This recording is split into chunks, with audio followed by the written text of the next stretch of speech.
వారి pink diamond విషయంలో సంచలన నిజాలు బయటపెట్టడానికి వచ్చాయి. ఇవాళ ప్రతి ఒక్కరూ తెలుసుకోవాల్సినటువంటి అంశం ఇది. ఇవాళ కుండబద్దలు కొట్టేస్తున్న విషయాన్ని ఏంటంటే ఒకసారి గతంలో ఏం జరిగిందో ఒక చిన్న బిట్ చూద్దాం. జెనీవాలో ఒక వజ్రం, గులాబీ రంగు వజ్రం ఏలానికి వచ్చింది. చాలా పెద్ద ధరకు అది ఏలం పోయింది. ఎంత 100-200? ఆ వజ్రం ఈ గులాబీ వజ్రం సైజులోనే ఉంది, అదే కలర్లో ఉంది. అదే అయి ఉండొచ్చు అనేది కూడా అవును, ఖచ్చితంగా అదే. సందేహమే ఉంది, నిజమే. ఇలా ఈ 96 తర్వాత చంద్రబాబు నాయుడు గారు ముఖ్యమంత్రి అయినప్పటి నుంచి ఎన్ని మడులు మాణిక్యాలు వెళ్ళిపోయాయి, మొత్తం దోచేసాడు అంటావు. దీని మీద ఎందుకు ఒక విచారణ జరపకూడదు? ఖచ్చితంగా జరపాలి.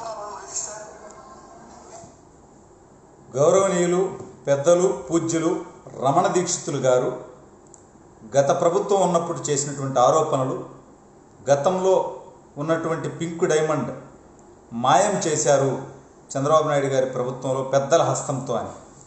అయ్యా రమణ దీక్షితులు గారు, మీరు పెద్దలు పూజ్యులు బ్రాహ్మణోత్తములు. మిమ్మల్ని విమర్శ చేసే ఉద్దేశం, మిమ్మల్ని ఏది పెడితే అది మాట్లాడే ఆలోచన ఎట్టి పరిస్థితుల్లో నాకు లేదు.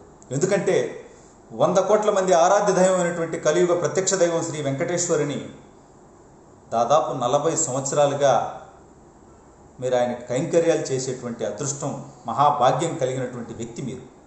మిమ్మల్ని పట్టుకొని ఏది పడితే అది మాట్లాడేటువంటి ఉద్దేశం, రాజకీయమైనటువంటి విషయాల్లోకి మిమ్మల్ని లాగేటువంటి ఆలోచన నాకు ఎట్టి పరిస్థితులు లేదు.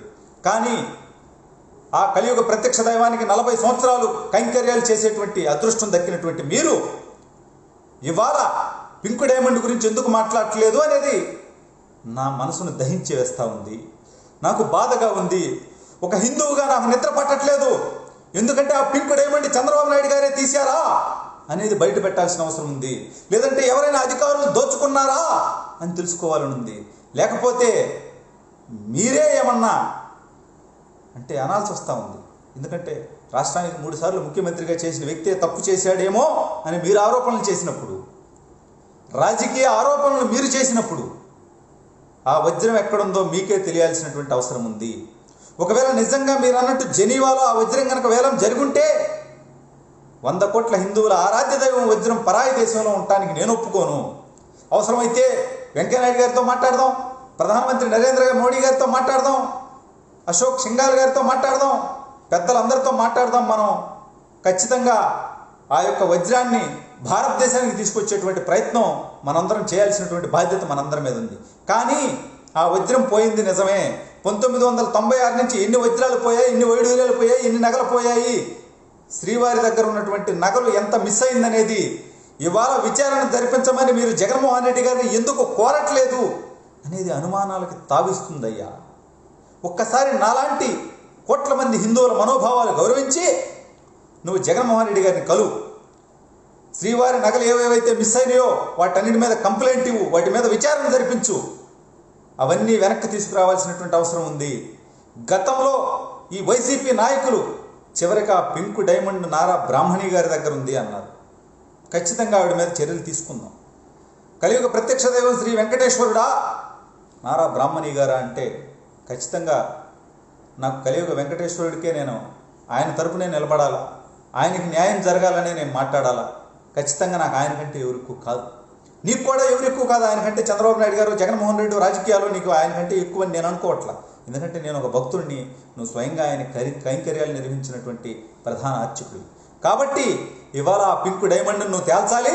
లేదంటే ఆ పింక్ డైమండ్ పోవడంలో నీ హస్తం ఉందని నాలాంటి వాళ్ళకి అనుమానం వస్తూ ఉంది. నాతో కొంతమంది అంటూ ఉన్నారు, మేబీ ఆయనే దాచి ఏమన్నా రాజకీయంగా ఆయన్ని ఆ రోజు ఉన్నటువంటి పరిస్థితుల్లో ఆయన తప్పించారు కాబట్టి రాజకీయ విమర్శల కోసం ఏమన్నా ఆయన పింక్ డైమండ్ ఆయనే దాచేసి ఆయన ఏమన్నా ఆ రోజు ఉన్నటువంటి ప్రభుత్వం మీద నిందలు ఆరోపణలు చేశారా అని కొంతమంది స్నేహితులు నా దగ్గర డౌట్ వ్యక్తపరిచారు. ఒక బాధ్యతాయుతమైన వ్యక్తిగా, మిమ్మల్ని గౌరవించేటువంటి వ్యక్తిగా, వెంకటేశ్వర స్వామి భక్తునిగా నేను మీ దృష్టికి తీసుకొస్తున్నా. ఎందుకంటే మీ మీద నింద పట్టడం నాకు ఇష్టం లేదు. పింక్ డైమండ్ మీరే చేశారనే నింద మీ మీద వస్తే, ప్రధాన అర్చకుడి మీదే ఆ నింద వస్తే నాలాంటి వాళ్ళ గుండెలు ఎట్లా తట్టుకుంటాయ్యా? రమణ దీక్షితులు గారు, ఒక్కసారి ఆ డైమండ్ మీ దగ్గర లేదు అని నిరూపించుకోండి. చంద్రబాబు నాయుడు గారే తీశారు అని నిరూపించండి. ఖచ్చితంగా చంద్రబాబు నాయుడు గారిని జైలుకి పంపిద్దాం. దాని మీద నేను పోరాటం చేస్తా, ఉద్యమం చేస్తా, నేను నిరాహార దీక్ష చేస్తా. ఖచ్చితంగా నేను చేస్తా. పింక్ డైమండ్ చంద్రబాబు నాయుడు గారు తీశారని చెప్పి నువ్వు ఇవాళ విచారణ జరిపించి ఆయన్ని దోషిగా తేల్చు. ఆయన జైలుకు పోయేంత వరకు నేను పోరాటం చేస్తా. లేదంటావా ఆ పింక్ డైమండ్ మీ ఇంట్లో ఉందా అనేదానికి నువ్వు సమాధానం చెప్పు. లేదంటావా అసలు అలాంటిది ఏమీ జరగలేదు, ఆ రోజు నేను రాజకీయ ఆరోపణలు చేశావంటావా? అంతకంటే నీచం, అంతకంటే సిగ్గుపడాల్సినటువంటి అవసరం ఉంటుందంటయ్యా. కలియుగ ప్రత్యక్ష దైవానికి నిత్యం కైంకర్యాలు నిర్వహించేటువంటి అదృష్టం దక్కినటువంటి నీవు నీచమైనటువంటి రాజకీయపరమైన వ్యాఖ్యలు కనుక చేసుంటే, చేసేవని నేను నమ్మట్లా, నీ మాటే నేను నమ్ముతా. కానీ అది నువ్వు నిరూపించు. ఇవాళ ఉన్నటువంటి నీకు ఇష్టమైనటువంటి ప్రభుత్వాధినేత ఉన్నాడు, అతని దగ్గరకు వచ్చి నువ్వు డిమాండ్ చేయి, అతనితో విచారణ జరిపించు. ఎందుకు నువ్వు ఆ కార్యక్రమం చేయట్లేదు?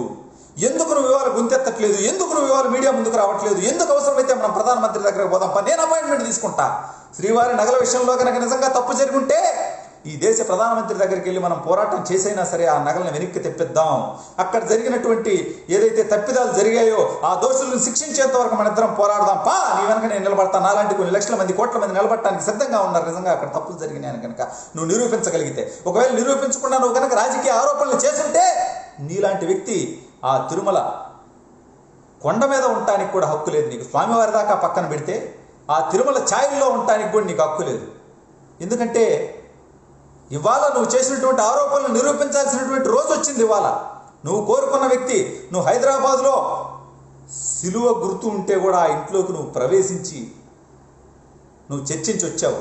నువ్వేం చర్చించావో నాకు తెలియదు, అందుకని దాని జోలికి నేను పోదలుచుకోవట్లా. కానీ ఇవాళ నువ్వు చేసినటువంటి ఆరోపణలు నిరూపించుకోవాల్సినటువంటి రోజు వచ్చింది. 100 కోట్ల మంది హిందువుల మనోభావాలు దెబ్బతింటా ఉన్నాయి. ఇవాళ నాకు చాలా బాధేస్తూ ఉంది. రమణ దీక్షితులు గారే డైమండ్ దొబ్బేశారు అని కొంతమంది అంటా ఉంటే మార్కెట్లో పిల్లకాయలు, నాకు చాలా బాధగా ఉంటా ఉంది. నువ్వు తీసావనేది నేను ఒప్పుకోను, ఎట్టి పరిస్థితిలో ఒప్పుకోను. నువ్వు ఆ రోజు చేసిన ఆరోపణలు నిరూపించాలనేదే నేను ఖచ్చితంగా ఇవాళ డిమాండ్ చేస్తూ ఉన్నాను. రమణ దీక్షితులు గారు, నిజంగా రాజకీయ పరంగా కనుక మీరు వ్యాఖ్యలు చేసుంటే మీరు ఒక మనిషిగానే పనికిరారు. ఎందుకంటే మేము దూరం నుంచి, కొన్ని అడుగుల దూరం నుంచి ఒక 2 సెకండ్ల పాటు ఆ దైవాన్ని దర్శించుకోవడమే మా మహద్భాగ్యం అని మేము అనుకుంటుంటే, అటువంటి కలియుగ ప్రత్యక్ష దైవం దగ్గర 40 సంవత్సరాలు నిత్యం ఆయన దగ్గరే ఉండి ఆయనకి అలంకరణలు చేస్తూ, ఆయనకు పూజలు చేస్తూ, ఆయనకి నైవేద్యం పెడుతూ అంతటి అదృష్టం పొందినటువంటి నీవు ఇవాళ నిజాన్ని బయట పెట్టాల్సినటువంటి అవసరం ఉన్నది. లేదంటే అంతకంటే పాపం, అంతకంటే దుర్మార్గం, అంతకంటే నరకప్రాయం ఇంకొకటి నీకు దక్కదు. ఖచ్చితంగా ఇవాళ నిజాలు నిగ్గు తేల్చాల్సినటువంటి బాధ్యత శ్రీవారి ప్రధానార్చకులుగా చేసినటువంటి నీ మీద, అదేవిధంగా నిన్ను నమ్మేటువంటి నా మీద, అదేవిధంగా మనమెంతో గౌరవించేటువంటి నాయకుడు ఇవాళ ముఖ్యమంత్రిగా ఉన్నాడు. అతని నాయకత్వంలో ఉన్నప్పుడు కూడా నిజాలు నిగ్గు తేల్చలేకపోతే ఒక సిగ్గుచేటు వ్యవహారం. కాబట్టి మనం ఇవాళ నిజాన్ని బయట పెట్టడానికి మన ఇద్దరం పోరాడదాం పద రమణ దీక్షితులు గారు అని చెప్పి ఈ సందర్భంగా నేను ఆయనకు పిలుపునిస్తా ఉన్నాను.